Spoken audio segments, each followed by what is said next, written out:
मान्सूनपूर्व पावसाळ्याला अगदी 8 दिवसानं सुरुवात होणार आहे. त्यामुळे सांगली महापालिका आता ॲक्शन मोडवर आलेले आहे. आपण पाहू शकता या ठिकाणी सांगली महापालिका आयुक्त संगीता महापात्रा यांच्या आदेशानुसार या ठिकाणी प्रत्यक्ष नालेसफाईला सुरुवात झालेली आहे. एकंदरीत पाहिलं तर मागील वर्षी या ठिकाणी ठेकेदार आणि महापालिका यांच्यातल्या वादामुळे या ठिकाणी निविदा निघू शकली नाही आणि या वादामुळं हा नालेसफाईचा जो वाद होता त्यामुळे नालेसफाई थांबली होती.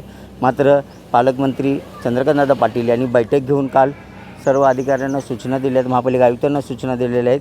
ठेकेदार आणि निविदा याची वाट न बघता प्रत्यक्ष नालेसफाईला तुम्ही सुरुवात करावी असे त्यांनी आदेश दिल्यानंतर या ठिकाणी संगीता महापात्रा ज्या महापालिकेचे आयुक्त आहेत ते ॲक्शन मोडवर आलेले. त्यांनी प्रत्यक्ष JCBद्वारे सांगली, कुपवाड, मिरज महापालिका परिसरात असणाऱ्या 17 मोठ्या नाल्यांची साफसफाई या ठिकाणी युद्ध पातळीवर सुरू केलेली आहे. आपण पाहू शकता या ठिकाणी सांगली, कुपवाड, मिरज या महापालिका परिसरामध्ये 17 असे मोठे नाले आहेत जिथे पावसाळ्यात महापुराची परिस्थितीसुद्धा निर्माण होते आहे नालेसफाई झाल्यामुळे.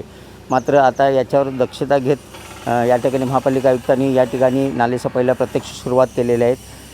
एकंदरीत पाहिलं तर सांगली परिसरात महापालिकेच्या एकूण 17 अधिकृत मोठे नाले आहेत. त्याचबरोबर 30 ते 40 छोटे मोठे नाले आहेत त्यांचीसुद्धा साफसफाई या ठिकाणी करण्यात येत आहे.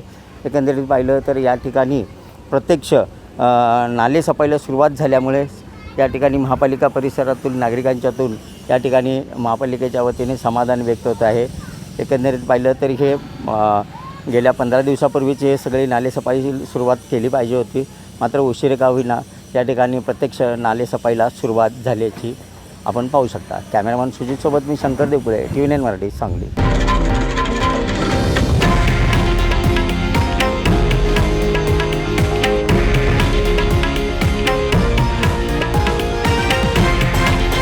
हे आहे देशातील नंबर 1 न्यूज नेटवर्क आणि आपण पाहत आहात TV9 मराठी, एकमेव.